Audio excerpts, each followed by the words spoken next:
যিটো প্ৰাইচ সেই প্ৰাইচ অনুসৰি আমাৰ গ্ৰোথ ৰেটটো 45% হ'ল বুলি কয়। গ্ৰোথ ৰেটটো 45% হ'ল বুলি কয়। গতিকে মই প্ৰথমতে আপোনালোকৰ হাতৰটো ভাঙি লৈছোঁ দেই, যিহেতু অসমৰ মুখ্যমন্ত্ৰী হিমন্ত বিশ্ব শৰ্মাৰ শাসনৰ সময়খিনিৰ কথা কোৱা নাই। অসমৰ মুখ্যমন্ত্ৰীৰ শাসনৰ 2 বছৰৰ আগৰ পৰা এই তথ্যখিনিৰ কথা কৈছে। 19-20ৰ পৰাহে এই তথ্যখিনি ইয়াত দিয়া দেখিবলৈ পাইছোঁ। আৰু এইটো তেওঁ বিজনেছ টুডে নামৰ মেগাজিনখনৰ বিজনেছ টুডে নামৰ মেগাজিনখনৰ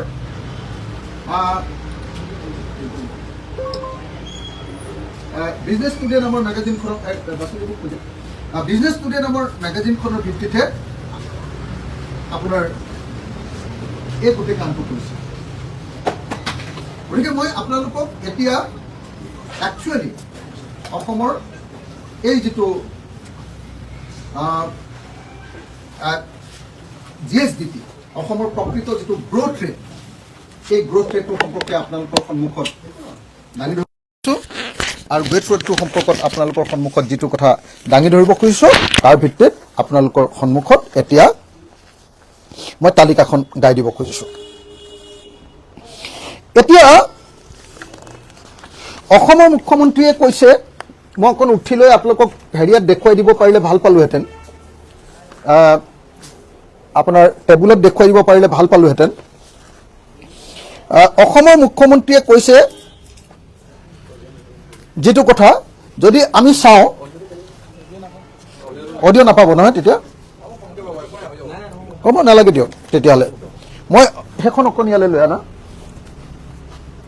অসমৰ মুখ্যমন্ত্ৰীয়ে ইয়াতে ৰাখি দে না। এতিয়া অসমৰ মুখ্যমন্ত্ৰীয়ে যিটো হিচাপ দিছে, সেই অনুসৰি যদি আমি চাওঁ যে কাৰেণ্ট প্ৰাইচেছত অসমৰ GSDP মুখ্যমন্ত্ৰীৰ কাৰ্যকালটোত যদি আমি চাওঁ, তেতিয়াহ'লে আপোনালোকে দেখিবলৈ পাব যে 4 লাখ, আমাৰ 4 লাখ অসমৰ মুখ্যমন্ত্ৰীৰ কাৰ্যকালত দেই GSDP বা এইটো GDP বুলিও কয়, ষ্টেট হ'লে GSDP হৈ যায়। 2021-22ত অসমৰ মুখ্যমন্ত্ৰী যেতিয়া আৰম্ভ হ'ল কাৰ্যকালটো, 21-22ত যদি আপোনালোকে চায়, তেতিয়াহ'লে কাৰেণ্ট প্ৰাইচেছত দেই, এইটো কাৰেণ্ট প্ৰাইচেছত এইটো বেছ ইয়াৰটো 2011-12, কাৰেণ্ট প্ৰাইচেছত 4,10,723.56 কোটি টকা। ইমান টকা আমাৰ টোটেল আমাৰ অসমৰ মানুহে গোটেইবিলাকে কোম্পানী চব লগ লগাই মানে অসমৰ মানুহে 2021-22ত ইনকাম কৰিছিলে ইমান টকা। আৰু 2024-25 বৰ্ষৰ 21-22, 22-23, 23-24, 24-25 এই 4 বছৰত এইটো হৈ গ'লগৈ 6 লাখ। এতিয়া এইটো যদি চাওঁ আমি 24-25, 2024-25ত যদি চাওঁ, তেতিয়াহ'লে আপোনাৰ হ'লগৈ 6,43,66669 কোটি টকা। এইটো হ'লগৈ। এতিয়া এইটোক তেখেতে কৈছে যে 40% বৃদ্ধি হৈছে GSDPটো কাৰেণ্ট প্ৰাইচেছত 40%, আৰু তাৰপাছত কনষ্টেণ্ট প্ৰাইচেছতো তেওঁ দেখুৱাইছে। কনষ্টেণ্ট প্ৰাইচেছত অসমৰ মুখ্যমন্ত্ৰী যিদিনা অসমৰ মুখ্যমন্ত্ৰীয়ে কৈছে, সেইদিনাৰ পৰা যদি চাওঁ, তেতিয়াহ'লে অসমৰ এইটো আছিলে কনষ্টেণ্ট প্ৰাইচত যদি চাওঁ, একেটা বছৰত দেই, এইটো আছিলে কাৰেণ্ট, এইটো এতিয়া কনষ্টেণ্ট প্ৰাইচেছত যদি চাওঁ, তেতিয়াহ'লে আপোনালোকে দেখিবলৈ পাব যে কনষ্টেণ্ট প্ৰাইচেছতো আছিলে এইটো 2,58,139.69 এইটো কোটি টকা পৰা 3,45,814.26 লাখ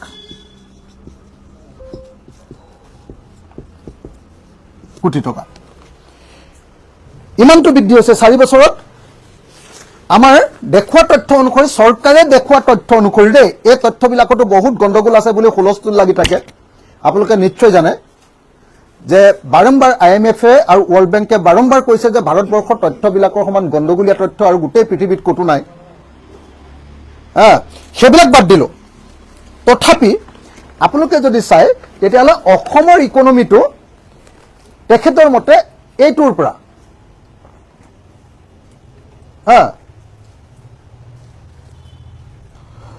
2 লাখ এইটো 2 আছিলে ন এইটো 6 কেনেকৈ এইটো 2 নহ'ল নেকি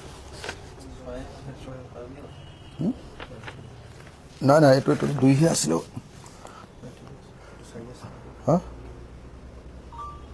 না এইটো কনষ্টেণ্ট হয় নহয় এইটো 2 লাখ এইটো মই ক'ত লিখি দিলোঁগৈ এই তেৰি এইটোতো 24-25 ঠিকে আছে এইটোতো কনষ্টেণ্ট প্ৰাইচ ঠিকে আছে এইটো চাওক আপোনালোকে 2,58,000 পৰা 3,45,000 হ'ল কৈছে যে কনষ্টেণ্ট প্ৰাইচেছত এইটো বৃদ্ধি পালে এতিয়া এইটো যদি আমি চাওঁ এখন ডাঙৰ ৰাজ্যৰ ক্ষেত্ৰত যদি চাওঁ আচলতে আমাৰ যি সময়ত 3 লাখ কোটি টকা ইনকাম আছে আমাৰ গোটেই মানুহবিলাকে ইনকাম কৰে সেই সময়ত কিন্তু মহাৰাষ্ট্ৰই কিমান ইনকাম কৰে জানেনে 20 লাখ কোটি টকা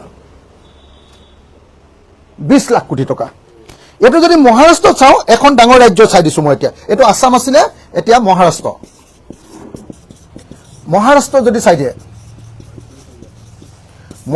যদি চাই দিয়ে তেতিয়াহ'লে দেখিব 2021-22ত কনষ্টেণ্টটোকে দেখুৱাম অকল ইমান দীঘলীয়া কৰি নাথাকোঁ আৰু 21-22ত কিমান আছিলে আৰু 2024-25ত কিমান হ'ল 2021-22ত মহাৰাষ্ট্ৰত আছিলে এইটো মহাৰাষ্ট্ৰ আমাৰ যি সময়ত এইটো আছিলে তাৰমানে তেতিয়া আমাৰ যেতিয়া এইটো আছিলে তেতিয়া তেওঁলোকৰ আছিলে 20 লাখ কোটি টকা 20,58,845.06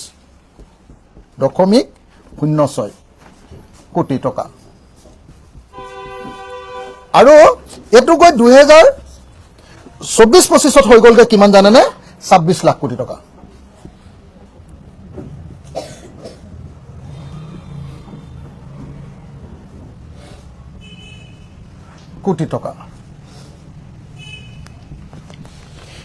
তাৰমানে যি সময়ত অসমৰ মুখ্যমন্ত্ৰীয়ে কৈছে যে অসমখন সাংঘাতিক ধৰণে অৰ্থনৈতিকভাৱে আগবাঢ়ি গৈছে সেই সময়ত অসমৰ ইনকাম গোটেই মানুহবিলাকৰ ইনকাম আপোনাৰ যদি চাই 2021-22ত আছিলে 2,58,139 কোটি টকা সেই সময়ত মহাৰাষ্ট্ৰৰ গোটেই মানুহবিলাকৰ ইনকাম আছিলে 20,58,845 কোটি টকা আমাৰ ইমান কম আমাৰ 2 লাখ কোটি টকা তেওঁলোকৰ 20 লাখ কোটি টকা যেতিয়া আমাৰ 3,45,000 হ'ল তেওঁলোকৰ হ'লগৈ 26,12,000 আৰু আমাৰ হ'লগৈ 3,45,000 কোটি টকা তাৰপাছত অসমৰ মুখ্যমন্ত্ৰীয়ে কৈছে যে ফাষ্টেষ্ট গ্ৰয়িং ষ্টেট আমাৰ GDPত ফাষ্টেষ্ট গ্ৰয়িং ষ্টেট তাৰপাছত কৈছে যে আমি আটাইতকৈ খৰতকীয়াকৈ ধনী হোৱা ৰাজ্য এতিয়া তাৰপিছত আকৌ অসমৰ মুখ্যমন্ত্ৰীয়ে এইবাৰ পাৰ কেপিটা ইনকামৰ ক্ষেত্ৰতো একেটা কথাই কৈছে পাৰ কেপিটা ইনকাম যদি অসমৰ মুখ্যমন্ত্ৰীজনৰ এই কথাটো চাই এইটো মোহাৰি দিলে ভাল হ'ব পাৰ কেপিটা ইনকামটো যদি আমি চাওঁ তেতিয়াহ'লেও আপোনালোকে দেখিব আচৰিত ধৰণে অসমৰ মুখ্যমন্ত্ৰীয়ে আমাক টুপি পিন্ধাব খুজিছে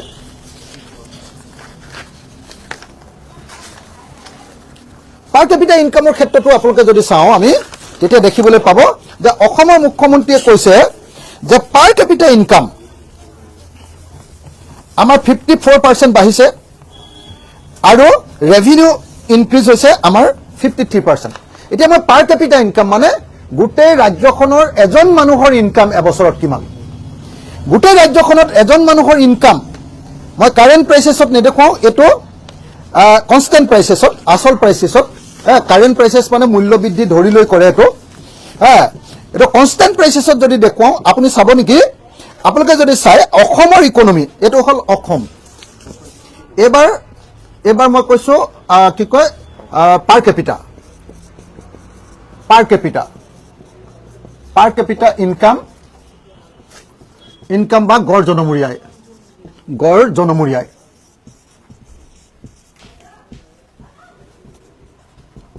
যদি গড় জনমূৰি আয় আপুনি চায় তেতিয়াহ'লে এইটো অসম, এইটো কাৰ ধৰি দিওঁ, এইটো কি কয় আপোনাৰ গোৱাৰ ধৰি দিওঁ, আটাইতকৈ 1 নম্বৰটো গোৱা,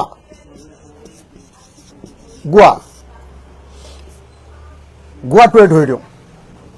2021-22 মানে মুখ্যমন্ত্ৰী যেতিয়া আহিছিলে, অসমৰ এজন মানুহৰ এবছৰৰ ইনকাম, অসমৰ এজন মানুহৰ এবছৰৰ ইনকাম আছিলে, মুখ্যমন্ত্ৰী যিদিনা আহিছিলে, অসমৰ মুখ্যমন্ত্ৰী অহাৰ দিনা অসমৰ এজন মানুহৰ ইনকাম আছিলে 63,657 টকা এবছৰত।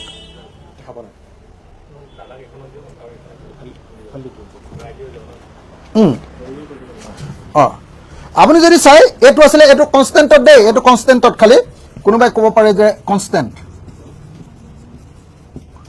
এইটো কনষ্টেণ্ট।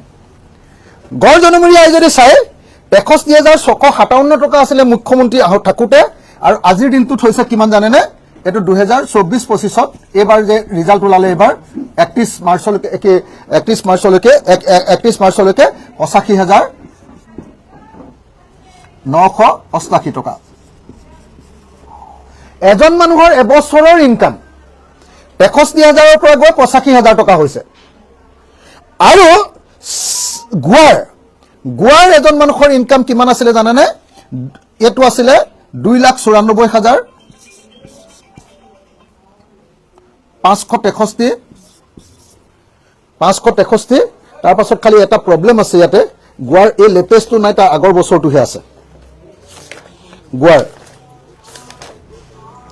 গোৱাৰ যদি আমি চাওঁ, একচুৱেলি গোৱাৰ ইয়াৰ আগৰ বছৰটোৱে 23-24তে আমাতকৈ আগৰ 5,85,953, 5,85,953।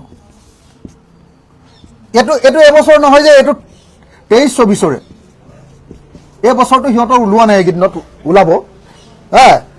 আপুনি চাওক যে অসমৰ মানুহৰ যি সময়ত ইনকাম 85,000, সেই সময়ত গোৱাৰ 23-24ৰ ইনকাম হ'ল 5,85,000, আমাতকৈ 5 লাখ টকা বেছি এজন মানুহৰ ইনকাম এবছৰত।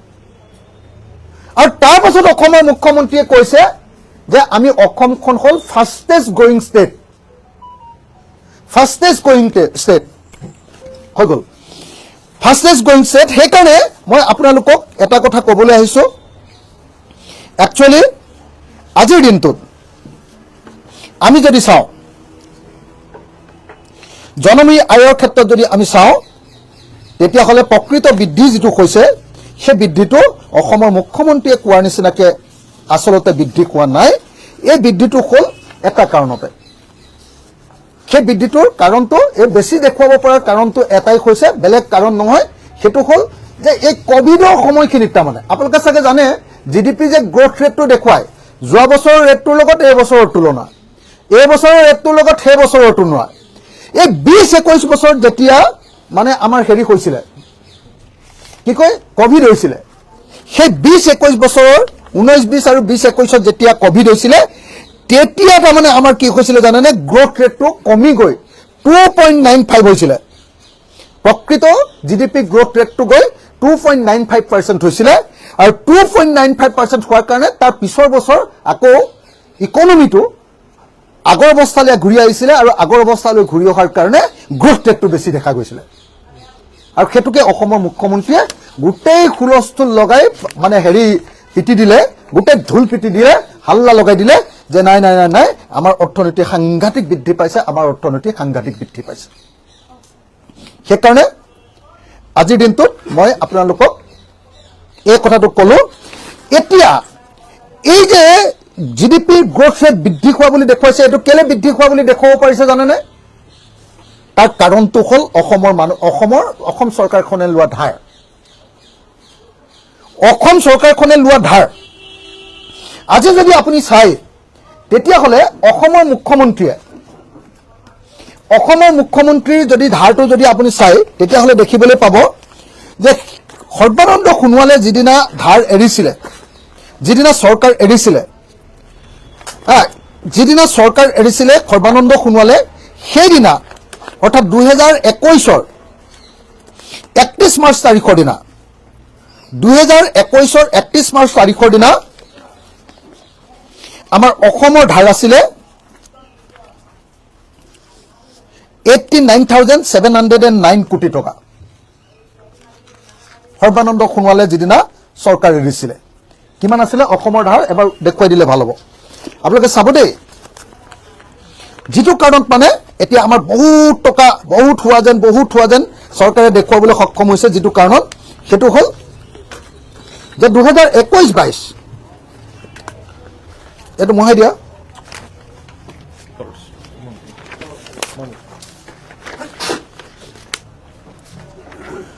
2021 আমাৰ ধাৰটো যদি চাওঁ টোটেল আউটষ্টেণ্ডিং লাইবিলিটিজ বুলি কয় সেইটো অসমৰ ধাৰটো যদি চাওঁ 31 মাৰ্চ 2021 অসমৰ ধাৰ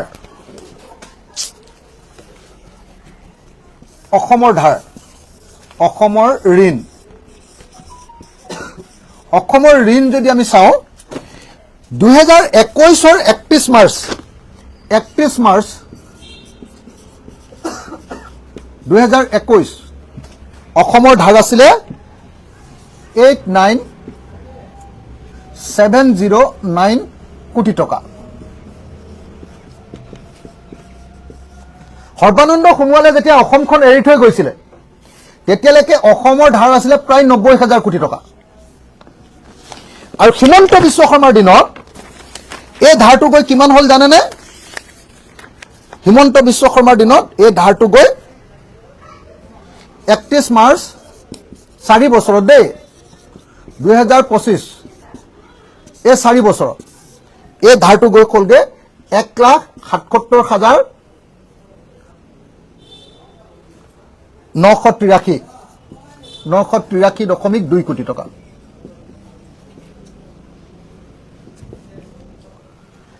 তেতিয়াহ'লে 1,77,983.20 আৰু এফালে আহিলে 89,709.00 এইটো 20 হৈ গ'ল 3 9 গ'লে 13 9 13 4 আৰু এফালে থাকিলে 7 এফালে থাকিলে 2 এফালে 17 9 গ'লে কিমান 9 8 17 আৰু এফালে 17 এফালে 16 থাকিলে 8 হিমন্ত বিশ্ব শৰ্মা চৰকাৰে অকল যোৱা 4 বছৰত ইয়াৰ পিছৰ ধাৰটোতো তেওঁ পিছতহে ওলাবগে আৰু 4 বছৰ তেওঁ ধাৰ ল'লে 88,274 কোটি টকা এইটো কোটি টকা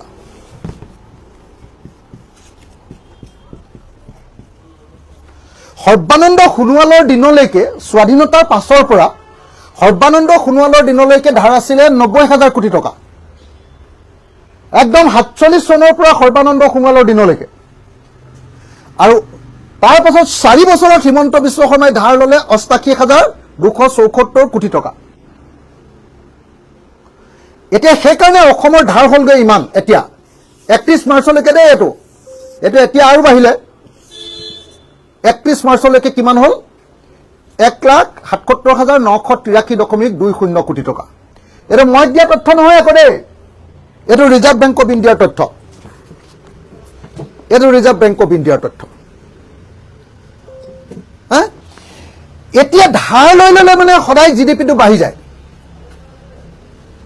কেলে বাঢ়ি যায় আপোনালোকে জানে নহয় যে ইনফ্ৰাষ্ট্ৰাকচাৰ যেতিয়া খৰচ কৰে সেই ইনফ্ৰাষ্ট্ৰাকচাৰৰ হিচাপটো জিডিপিত আহি যায়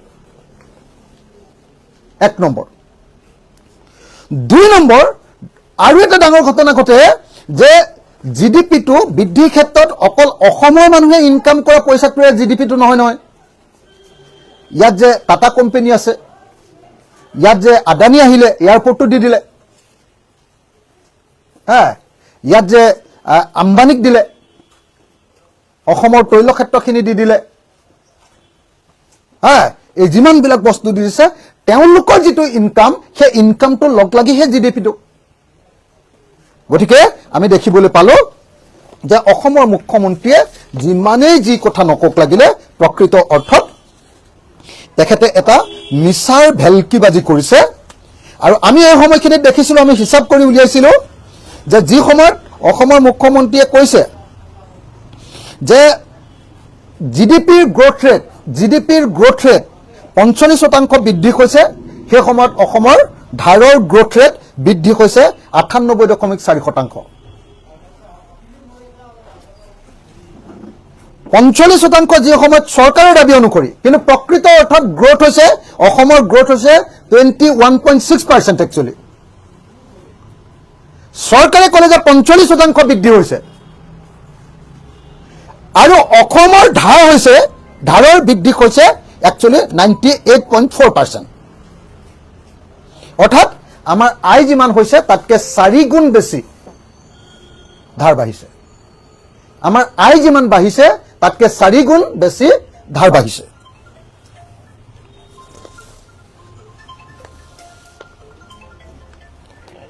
গতিকে মই বেছি আৰু কথা নকলেও হ'ব চাগে এইখিনি কথা মই আপোনালোকৰ সন্মুখত ক'লো। এতিয়া মই আপোনালোকৰ সন্মুখত উত্থাপন কৰিম যে অসম কোন ক্ষেত্ৰত কেই নম্বৰ। 1 নম্বৰ দৰিদ্ৰতাৰ ক্ষেত্ৰত বহুমাত্ৰিক দৰিদ্ৰতা MPI মাল্টি ডাইমেনশ্যনেল পভাৰ্টি ইণ্ডেক্সত অসম ভাৰতবৰ্ষৰ ভিতৰত 37খন ৰাজ্য আৰু কেন্দ্ৰীয় শাসিত অঞ্চলৰ ভিতৰত 4 নম্বৰ দৰিদ্ৰ ৰাজ্য গোটেই ভাৰতবৰ্ষৰ ভিতৰত 4 নম্বৰ দৰিদ্ৰ ৰাজ্য। 2 ভাৰতৰ মানুহৰ গড় আয়ুস 70.3 বছৰ কিন্তু অসমৰ মানুহৰ গড় আয়ুস 68.6 বছৰহে। গড় আয়ুসৰ ক্ষেত্ৰতো অসম ভাৰতবৰ্ষৰ 4 নম্বৰ তলৰ পৰা। গড় আয়ুস কেতিয়া কমে আপোনালোকে নিশ্চয় জানে গড় আয়ুস তেতিয়া কমে যেতিয়া মানুহৰ অৰ্থনৈতিক অৱস্থা বেয়া থাকে দৰিদ্ৰতা বেছি থাকে আৰু আপোনাৰ কি কয় আপোনাৰ খোৱা বোৱা বেয়া হয় তেতিয়া গড় আয়ুস কমি যায়। অসম ভাৰতবৰ্ষৰ ভিতৰতে 4 নম্বৰ আটাইতকৈ কম গড় আয়ুস থকা এখন ৰাজ্য।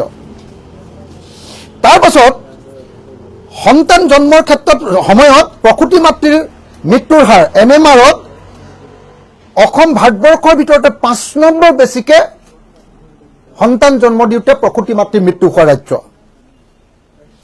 36খন ৰাজ্যৰ ভিতৰত শিশুৰ মৃত্যুৰ ক্ষেত্ৰত অসম 3 নম্বৰ বেছিকে শিশুৰ মৃত্যু হোৱা ৰাজ্য। প্ৰসূতিত 5 নম্বৰ শিশুৰ মৃত্যুত 3 নম্বৰ। গড় জনমূৰি আয়ৰ ক্ষেত্ৰত আমি তলৰ পৰা 7 নম্বৰ অলপ আগতে যে যিটো দেখুৱাইছিলোঁ গড় জনমূৰি আয় এবছৰত এজন মানুহৰ ইনকাম সেইটোৰ ক্ষেত্ৰত আমি তলৰ পৰা 7 নম্বৰত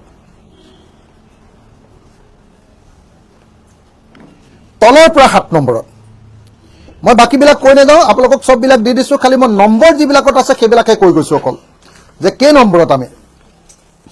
অসমৰ মাটিত ফচলৰ তীব্ৰতা অৰ্থাৎ এবছৰত এটি নিৰ্দিষ্ট এলেকাত মুঠ খেতি কৰাৰ হাৰ ক্ৰপিং ইণ্টেনচিটিৰ ক্ষেত্ৰত 37খন ৰাজ্য আৰু কেন্দ্ৰীয় শাসিত অঞ্চলৰ ভিতৰত আমি 17 নম্বৰ আমাৰ খেতি খুব বেয়া হয় ক্ৰপিং ইণ্টেনচিটিত আমি 17 নম্বৰ। ধান উৎপাদনত 31খন ৰাজ্যৰ ভিতৰত আমি 13 নম্বৰত। ঘেঁহু উৎপাদনত 31খন ৰাজ্যৰ ভিতৰত আমি 17 নম্বৰত। কোৰ চিৰিয়েল উৎপাদনত ভাৰতৰ 31খন ৰাজ্য আৰু কেন্দ্ৰীয় শাসিত অঞ্চলৰ ভিতৰত আমি 16 নম্বৰত। পালচেছত অৰ্থাৎ কি হ'ব দালি উৎপাদনৰ ক্ষেত্ৰত 31খন ৰাজ্যৰ ভিতৰত আমি 15 নম্বৰত। এইটো 24-25 চনৰ হিচাপ দেই চব 24-25 আৰু এইটো ক'ৰ পৰা লৈছোঁ হিচাপ এইটো ৰিজাৰ্ভ বেংক অফ ইণ্ডিয়াৰ পৰা লৈছোঁ অলপ আগতে যিখন কিতাপ দেখুৱালোঁ। তৈলবীজ অইল চিড তাৰমানে সৰিয়হ তৰিয়হ উৎপাদনত আমি 31খন ৰাজ্যৰ ভিতৰত 13 নম্বৰত। কপাহ উৎপাদনত আমি 31খন ৰাজ্যৰ ভিতৰত 18 নম্বৰত। কুঁহিয়াৰ উৎপাদনত 31খন ৰাজ্যৰ ভিতৰত 14 নম্বৰত। আজিৰ দিনটোত অসমত 1 হেক্টৰ মাটিত ধান খেতি কৰোঁতে 22 কুইণ্টেল 25 কেজি ধান উৎপাদন হয় কিন্তু পাঞ্জাৱত 1 হেক্টৰ মাটি 7.5 বিঘা মাটিত উৎপাদন কৰোঁতে কিমান হয় জানেনে 44 কুইণ্টেল 28 কেজি। এইটো 24-25 চনৰ আমাৰ আধা পাঞ্জাৱতকৈ আধা আমাৰ ধান উৎপাদন হয়। ঘেঁহু উৎপাদনৰ ক্ষেত্ৰতো আমাৰ অৱস্থা খুব বেয়া পাঞ্জাৱত কিমান হয় 1 হেক্টৰত 51 কুইণ্টেল হয় আমাৰ 13 কুইণ্টেল হয় গতিকে বাকিবিলাক মই গোটেইখিনি কৈ নেযাওঁ এতিয়া অকল মাত্ৰ মই নম্বৰখিনি কৈ যাম ৰাসায়নিক সাৰ প্ৰয়োগ যিখন ৰাজ্যত খেতি ভাল হয় তাত ৰাসায়নিক সাৰ বেছিকৈ দিয়ে ৰাসায়নিক সাৰ প্ৰয়োগৰ ক্ষেত্ৰত আমি অসমখন 17 নম্বৰ 36খন ৰাজ্যৰ ভিতৰত 17 নম্বৰ গাখীৰ উৎপাদনত আমি 36খন ৰাজ্যৰ ভিতৰত 21 নম্বৰ কণী উৎপাদনত আমি 36খন ৰাজ্যৰ ভিতৰত 18 নম্বৰ মাছ উৎপাদনত আমি 36খন ৰাজ্যৰ ভিতৰত 12 নম্বৰ খাদ্যশস্য ৰখা গুদাম storage capacity for food grain খাদ্যবস্তু ৰখাৰ কাৰণে গুদাম যে থাকে গুদাম 36খন ৰাজ্যৰ ভিতৰত আমি 19 নম্বৰ গুদামৰ ক্ষেত্ৰত কোল্ড ষ্টৰেজৰ ক্ষেত্ৰত আমি 36খন ৰাজ্যৰ 20 নম্বৰত বহনক্ষম উন্নয়ন এছডিজি যেটো লক্ষ্য থাকে বহনক্ষম উন্নয়ন লক্ষ্য এটো বহুত ইম্পৰ্টেন্ট এটো 37খন ৰাজ্যৰ ভিতৰত আমাৰ স্থানটো 29 নম্বৰতে মানে অত্যন্ত বেয়া আৰু এটো মানে আপোনালোকে যেনেকৈ মই দৰিদ্ৰতাৰ ক্ষেত্ৰত যেনেকৈ কৈছিলো যে অসম গোটেই ভাৰতবৰ্ষৰ ভিতৰত 4 নম্বৰ দৰিদ্ৰ ৰাজ্য ঠিক তেনেকে এতিয়া আমি দেখিলো যে বহনক্ষম উৎপাদনৰ ক্ষেত্ৰতো 37খন ৰাজ্য আৰু কেন্দ্ৰীয় শাসিত অঞ্চলৰ ভিতৰত 1 নম্বৰত নহয় 29 নম্বৰ তলৰ ফালৰ পৰা 37 হলে 29 নম্বৰ হলে 8 নম্বৰ তলৰ ফালৰ পৰা 8 নম্বৰ মুদ্ৰাস্ফীতিত গড় মুদ্ৰাস্ফীতি মূল্য বৃদ্ধি তাৰমানে CPI মূল্য বৃদ্ধিৰ ক্ষেত্ৰত 36খন ৰাজ্য আৰু কেন্দ্ৰীয় শাসিত অঞ্চলৰ ভিতৰত কিন্তু মূল্য বৃদ্ধিত আমি ওপৰত 8 নম্বৰত আটাইতকৈ বেছি মূল্য বৃদ্ধি হোৱাৰ ভিতৰত আমাৰ 8 নম্বৰ মূল্য বৃদ্ধি হোৱা ৰাজ্য 36খন ৰাজ্যৰ ভিতৰত খাদ্য মূল্য বৃদ্ধিত ফুড এণ্ড বিভাৰেজত মূল্য বৃদ্ধিত আমি 11 নম্বৰত পোহৰ আৰু ইন্ধন অৰ্থাৎ গেছ চিলিণ্ডাৰ আৰু লাইট ইলেক্ট্ৰিচিটিত মূল্য বৃদ্ধিৰ ক্ষেত্ৰত আমি 6 নম্বৰত একদম আটাইতকৈ বেছি মূল্য বৃদ্ধি হয় ভাৰতবৰ্ষৰ 37খন ৰাজ্য আৰু কেন্দ্ৰীয় শাসিত অঞ্চলৰ ভিতৰত আমি 6 নম্বৰ মূল্য বৃদ্ধি হোৱা গেছ চিলিণ্ডাৰ আৰু ইলেক্ট্ৰিচিটিৰ দাম বৃদ্ধিৰ ক্ষেত্ৰত বিদ্যুতৰ দাম বৃদ্ধিৰ ক্ষেত্ৰত আমি 6 নম্বৰ আটাইতকৈ বেছি তাৰ পাছত আমি যদি চাওঁ এইখিনি মই বেছিকৈ কৈ নাযাওঁ এতিয়া পাৰ ক্যাপিটা এভেইলেবিলিটি অফ পাৱাৰ এজন মানুহৰ কাৰণে আমি কিমান গড়ে বিদ্যুৎ পাওঁ বিদ্যুৎ পোৱাটো একদম ধনী ৰাজ্য নে দুখীয়া ৰাজ্যৰ প্ৰমাণ দিবৰ কাৰণে আজিকালি বিদ্যুৎ কিমান পায় এটোৱে হিচাপ উলিয়ায় ধনী ৰাজ্যত বিদ্যুৎ বেছিকৈ পায় দুখীয়া ৰাজ্যত বিদ্যুৎ কমকৈ পায় আমি যদি চাওঁ তেতিয়াহ'লে পাৰ ক্যাপিটা এভেইলেবিলিটি অফ পাৱাৰত আমি 36খন ৰাজ্য আৰু কেন্দ্ৰীয় শাসিত অঞ্চলৰ ভিতৰত তল ফালৰ পৰা 3 নম্বৰ ওপৰৰ ফালৰ পৰা 33 নম্বৰ আমি আটাইতকৈ কম ইলেক্ট্ৰিচিটি পোৱা ৰাজ্যৰ ভিতৰত 3 নম্বৰ তাৰ পাছত এভেইলেবিলিটি অফ পাৱাৰ মানে পাৱাৰ উৎপাদনৰ ক্ষেত্ৰত আমি অত্যন্ত তলত ইনষ্টল কেপাচিটি অফ পাৱাৰ আমি যদি কাইলৈ পৰহিলৈ যদি পাৱাৰ উৎপাদন কৰোঁ উৎপাদন কৰাৰ ক্ষেত্ৰত 36খন ৰাজ্যৰ ভিতৰত আমাৰ 22 নম্বৰত আমি অসমত অকল 2371 মেগাৱাট ইনষ্টল কেপাচিটিহে আছে আমি 36খন ৰাজ্যৰ ভিতৰত 22 নম্বৰত পাৱাৰ ৰিকুৱাৰমেণ্ট পাৱাৰ কিমান লাগে ধনী মানুহবিলাকক বেছিকৈ পাৱাৰ লাগে দুখীয়া মানুহবিলাকক কমকৈ লাগে আমাক লাগে মাত্ৰ 1284 নেট কোৰ ইউনিট সেই সময়ত কিমান লাগে গুজৰাটত লাগে 15188 নেট কোৰ ইউনিট আৰু মহাৰাষ্ট্ৰত লাগে 20182 নেট কোৰ ইউনিট এটা টেলিফোন থকা মানুহৰ সংখ্যাত যদি চাওঁ টেলিফোন থকা বেছিকৈ টেলিফোন থকা ৰাজ্যৰ ভিতৰত যদি চাওঁ তেতিয়াহ'লে দেখা যায় যে আমি অসম তল ফালৰ পৰা 4 নম্বৰ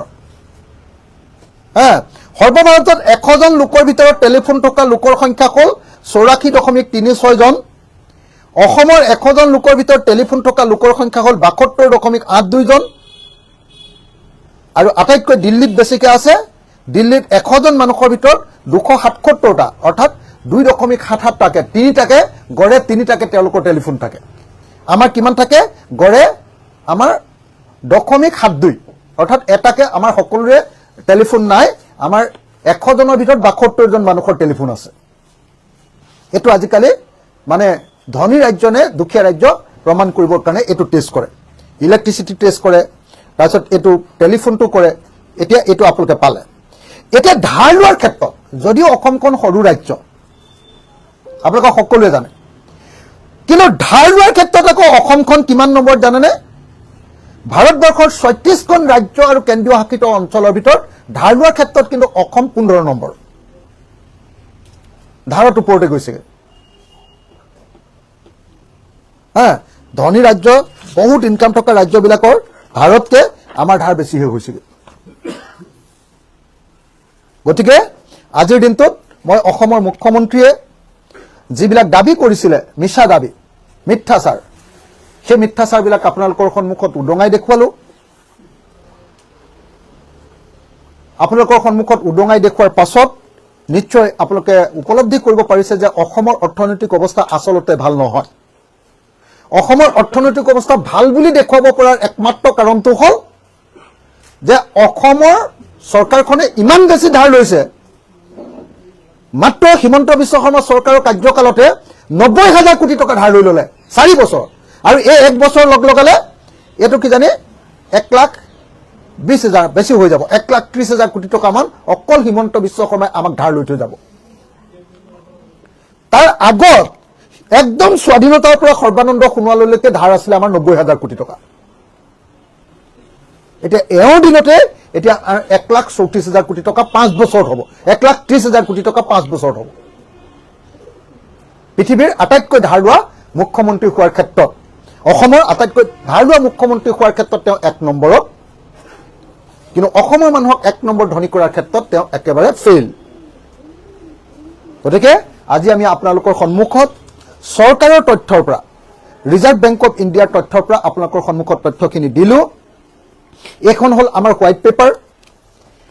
কালি অসমৰ মুখ্যমন্ত্ৰীয়ে কোৱা কথাখিনিৰ উত্তৰখিনি হোৱাইট পেপাৰখনত নাই, সেইখিনি মই আপোনালোকৰ সন্মুখত গাই দিলো। আৰু এইখনত অসম কোন ক্ষেত্ৰত কেই নম্বৰত আছে এই হোৱাইট পেপাৰখনত, সেইদিনা যে অসমৰ ফটোখন দি যে প্ৰধানমন্ত্ৰীয়ে যে ফটো এখন দিছিলে, সেইখনৰ ভিত্তিত আমি এই হোৱাইট পেপাৰখন কৰিছো। এ ফৰ আছাম বুলি যে তেওঁ যে এখন ফটো দিছিলে, সেইখনৰ ভিত্তিত এই হোৱাইট পেপাৰখন উলিয়াইছো। আৰু আপোনালোকে এই হোৱাইট পেপাৰখন পঢ়ি মই আপোনালোকক ভালকে হেৰি কৰিবৰ কাৰণে মই আপোনালোকক হেৰিয়াত দি দিম, আপোনাৰ কি কয়, আপোনালোকক মই ছফ্ট কপি দি দিম, আপোনালোকক ছফ্ট কপি দি দিম। আপোনালোকে হোৱাইট যিটো হাৰ্ড কপি আছে, হাৰ্ড কপিটো ফটো মাৰি নিব পাৰে, কিন্তু মই ছফ্ট কপি আপোনালোকক দি দিম। তেতিয়া আপোনালোকে পুৰা ৰঙীন আকাৰত অসমৰ মানুহক দেখুৱাই দিব পাৰিব যে আজিৰ দিনটোত অসমৰ অৰ্থনৈতিক অৱস্থা আচলতে কেনেকুৱা। ধন্যবাদ। এতিয়া আপোনালোকক কিবা প্ৰশ্ন থাকিলে সুধিব পাৰে, নহ'লে সামৰিব পাৰে। যে এই ধাৰৰ বোজা পোনপটীয়াকৈ ৰাইজৰ ওপৰত নপৰিব বুলি কয়, এই বিষয়টো লৈ পেলাই কি ক'ব খোজে যে আচলতে তেওঁ কিবা জনমূৰি ধাৰৰ কথা উল্লেখ কৰিলে তেওঁ তেনেকুৱা ধৰণৰ উত্তৰ দিয়ে? মানে মুখ্যমন্ত্ৰী অহাৰ আগলৈকে অসমৰ এজন মানুহৰ জনমূৰি ভাৰ আছিলে ২২,০০০ টকা। আমাৰ মুখ্যমন্ত্ৰী হোৱাৰ পাছত অসমৰ এজন মানুহৰ জনমূৰি ধাৰ হৈ গ'ল ৫০,০০০ টকা। এতিয়া জনমূৰি ধাৰ যদি ৫০,০০০, ২২,০০০ পৰা ৫০,০০০ হয়, তেতিয়াহ'লে আমাৰ মূৰৰ ওপৰত পৰিব নে নপৰিব কওক? সেইটো অংক আপোনালোকৰ ঘৰত ধাৰ ল'লে সেই ধাৰটো মাৰিবলৈ ঘৰখনৰ দায়িত্ব থাকিব নে নাথাকিব কওক? কোনোবাই যদি কয় যে নহয় ধাৰ লৈ আমাৰ ধাৰ নাথাকে, তেতিয়াহ'লে মই ক'ম যে তেতিয়াহ'লে তেওঁ মাইক্ৰ' ফাইনেন্সৰ নিচিনাকৈ অন্য কাৰোবাৰ ওপৰত ডিপেণ্ড কৰিব লাগিব। অসমৰ মুখ্যমন্ত্ৰীয়েও তেতিয়া আমাৰ ধাৰটো মাৰি দিয়া বুলি কৈ তেওঁ আকৌ হিতাধিকাৰী হ'ব লাগিব তেতিয়া, নহ'লেতো মই কোনো ৰাস্তা দেখা নাই। মুখ্যমন্ত্ৰীয়ে কৈছে যে ফেব্ৰুৱাৰীৰ পৰা ৮,০০০ টকাকৈ অৰুণোদয় দিব, এই কথা বৃদ্ধি হৈছে। ইলেকশ্যনত এইটো কিমান ইম্পেক্ট হ'ব বুলি দিছে, যিহেতু অৰুণোদয় ৮,০০০লৈ বৃদ্ধি কৰা হৈছে? মানে কালি যি সময়ত তেখেতে কৈছে যে অসমৰ মানুহৰ পাৰ কেপিটা ইনকাম, গড় জনমূৰি আয় ৫১% বৃদ্ধি পাইছে, সেই সময়ত আকৌ অসমৰ মানুহক তেওঁ ৮,০০০ টকাকে দিছে। কথাটো ধৰিব পাৰিছে নে? পেৰাডক্সটো, বিৰোধাভাসটো ধৰিব পাৰিছে নিশ্চয়। যদি অসমৰ মানুহৰ ইনকাম বাঢ়িলেহেঁতেন, তেতিয়াহ'লে অসমৰ মানুহক বিনামূলীয়াকৈ পইচা দিয়াৰ কোনো প্ৰয়োজন নাছিলে। যোৱা সময়খিনিত অসমৰ অৰ্থনৈতিক অৱস্থা ইমান বেয়া হৈছে যে তেখেতে কি কৰিবলগীয়া হৈছে যে তেখেতে অসমৰ মানুহক যেনে তেনে অসমৰ অৰ্থনীতিটো বচাই ৰাখিবৰ কাৰণে তেওঁলোকে কি কৰিবলগীয়া হৈছে, ১২৫০ টকাকে দি মানুহবিলাকে যেনে তেনে নিমখ আৰু তেলকণ খাব পৰা ব্যৱস্থা কৰি দিছে, চাউলকেইটাটো ফ্ৰীকে কৰি দিছে, যেনে তেনে খাব পৰা কৰি দিছে। আৰু এই যদি 1250 টকাটো যদি নিদিলেহেঁতেন তেতিয়াহ'লেতো গোটেই গাঁৱৰ গেলামালৰ দোকানবিলাকো বন্ধ হৈ গ'লহেঁতেন, ইকনমিক খতম। এতিয়া যে 8,000 টকা দিবলৈ লৈছে, এইটো 8,000 টকাটো একেলগতে নহয়, তেওঁ 4 মাহৰ পইচাটো একেলগতে দিম বুলি কৈছে। 1250 টকাকে 2 মাহত 2,500 আৰু 4 মাহত 5,000। 5,000 টকা তেওঁ একেলগতে দিব তেওঁ কৈছে, আৰু তাৰপিছত 3,000 টকা বিহু খাবলৈ দিব। হা, যদি এখন ৰাজ্যৰ মানুহক বিহু খাবলৈ টকা 3,000 দিবলগীয়া হয় তেতিয়াহ'লে সেই ৰাজ্যখনৰ মানুহ কিমান দুখীয়া হ'ব লাগিব। অসমৰ এজন মানুহক যদি 1250 টকা দিবলগীয়া হয় আৰু সেই 1250 টকাটোৱে যদি পৰিয়ালৰ আটাইতকৈ ডাঙৰ ইনকাম হয় তেতিয়াহ'লে সেই ৰাজ্যখন কিমান দুখীয়া হ'ব লাগিব। গতিকে কালি একেটা সময়তে আচলতে আপোনালোকে সাংবাদিকবিলাকে প্ৰশ্নটো সুধি দিয়া হ'লে তেওঁ ধামকে পৰি গ'লহেঁতেন যে যদি অসমৰ মানুহৰ অৰ্থনৈতিক অৱস্থা ইমান ভাল হৈছে আপুনি কিয়নো আকৌ অৰুণোদয় দিছে। অৰুণোদয়টো লোৱাৰ দৰকাৰ নাই, তাতে আকৌ 4 মাহ একেলগতে আপুনি দিছে, তাতে আকৌ 3,000 বিহু খাবলৈও দিছে। যি সময়ত আপুনি আটাইতকৈ বেছিকৈ ধাৰ লৈছে, ধাৰ লৈ আপুনি ভাল কাম কৰিব লাগে। হা, ভাল কাম মানে কি, ধাৰ লৈ আপুনি কেপিটেল ইনভেষ্টমেণ্ট কৰিব লাগে।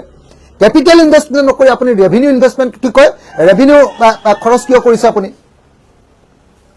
হা, ইলেকশ্যন ইম্পেক্ট কি হ'ব, প্ৰভাৱ কেনেকুৱা? মই ভাবোঁ যে ইলেকশ্যন ইম্পেক্ট যে বেয়া হ'ব, মানে ইলেকশ্যন যে বেয়া হ'ব ভয় খাই তেওঁ এইটো কাম কৰিছে। তেওঁ নহ'লে নকৰিলেহেঁতেন। আমি যে গোটেই বিৰোধী দলবিলাক একলগ হৈ গ'লোঁ, নহ'লেতো তেওঁ বিন্দাছ আছিলে ন, তেওঁতো ভয় চয় খোৱা নাছিলে। তেওঁ ভাবি আছিলে যে নাই আমি সৰুৱাই দিম, এওঁলোকক ভাগ ভাগ কৰি দিম, এওঁলোকৰ ভিতৰতে কাজিয়া লগাই দিম।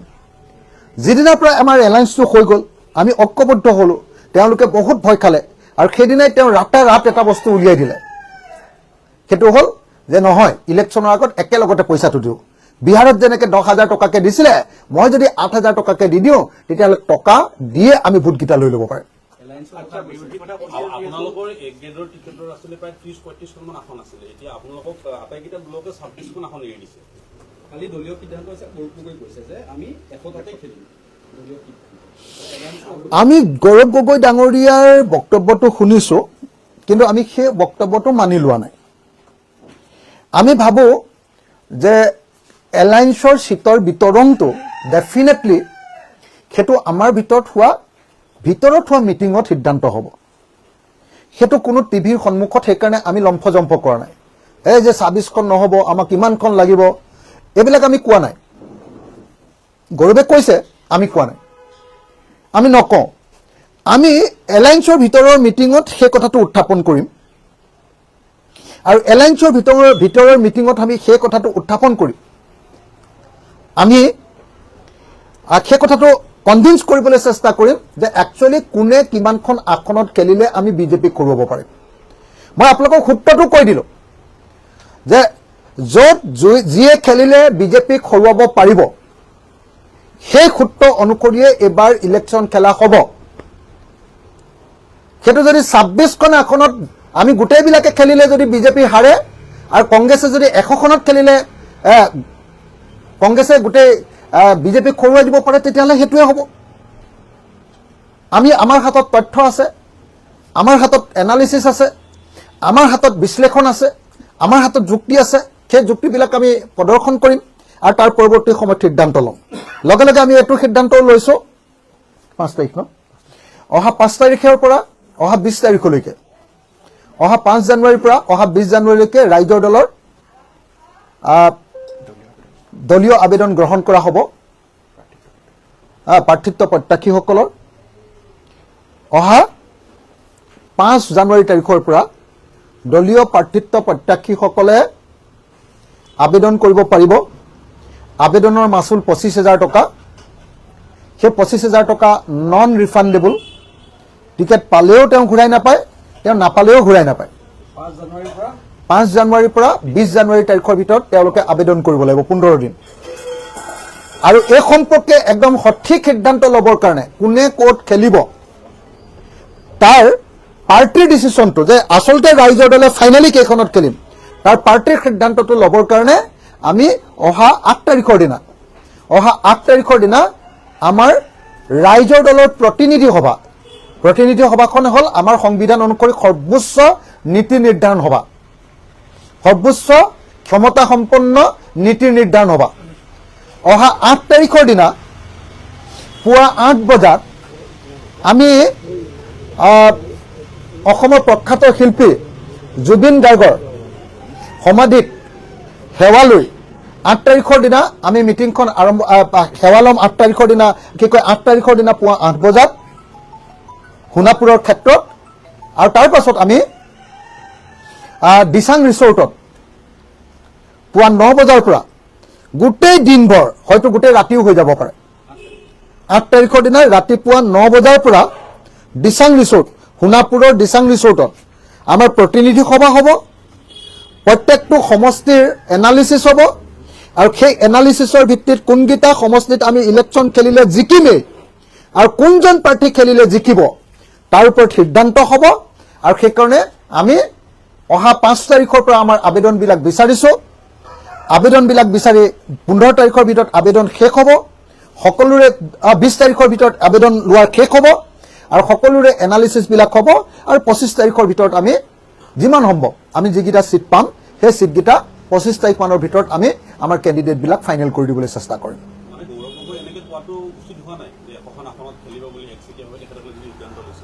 মই উচিত অনুচিত নকওঁ, কিন্তু মই ভাবোঁ যে গৌৰৱ গগৈ ডাঙৰীয়াই নিজে সেইটো নিয়মটো বনাই দিছিলে যে টিকেট বিতৰণ আমি মিটিঙৰ ভিতৰত কৰিম, মেডিয়াৰ সন্মুখত নহয়। গতিকে আমিও সেইটোৱে বিচাৰোঁ যে মেডিয়াৰ সন্মুখত নহয়, টিকেট বিতৰণ হওক আমাৰ মিটিঙৰ ভিতৰত গভীৰ আন্তৰিক আলোচনাৰ মাজত। আৰু যিহেতু বিজেপিক হৰুৱাবই লাগিব আমি, আৰু বিজেপি হাৰিব বুলি নিজে ভয় খাই গৈছে, কাৰণ 8,000 টকাকে মানুহক দিবলৈ লৈ ল'লে নহয়। 8,000 টকাটো দিয়াটোৱে হ'ল হিমন্ত বিশ্ব শৰ্মাৰ ভয়ৰ লক্ষণ যে বিজেপি হাৰিব একলগ হ'লে, গতিকে উপায় নাই 8,000 টকা দি দিওঁ, ডেকা ল'ৰাবিলাকক 2,000কে দি দিওঁ, 1,000কে দি দিওঁ। সেইটো হ'ল হিমন্ত বিশ্ব শৰ্মাই ভয় খোৱাৰ ফল। আমি ৰাইজকো অনুৰোধ কৰিছোঁ যে আপোনালোকে পইচাটো লৈ লওক।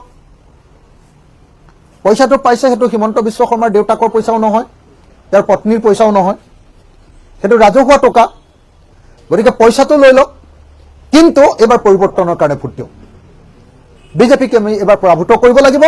আৰু মই আপোনালোকক কনফাৰ্ম কৰি কৈছোঁ যে বিৰোধী ঐক্যবদ্ধ হোৱাৰ পাছত মানুহ একদম কনভিন্স হৈছে গাঁও এলেকাবিলাকত। মই অনবৰতে গাঁৱত ঘূৰি ফুৰিছোঁ যে এইবাৰ বিজেপিক হৰুৱাব পৰা যাব।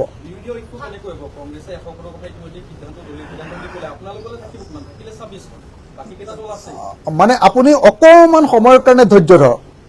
আমিয়ে যেতিয়া ধৈৰ্য ধৰিব পাৰিছোঁ, আমি যিবিলাকে টিকট বিতৰণ কৰিম তেওঁলোকে যেতিয়া ধৈৰ্য ধৰিছোঁ, আপুনি অকণমান সময় ধৈৰ্য ধৰি দিয়ক। আমাৰ ধৈৰ্য ধৰাখিনিলৈকে ৰৈ দিয়ক, আপুনি নিজে দেখিবলৈ পাব কোনে কিমান টিকেট পাব।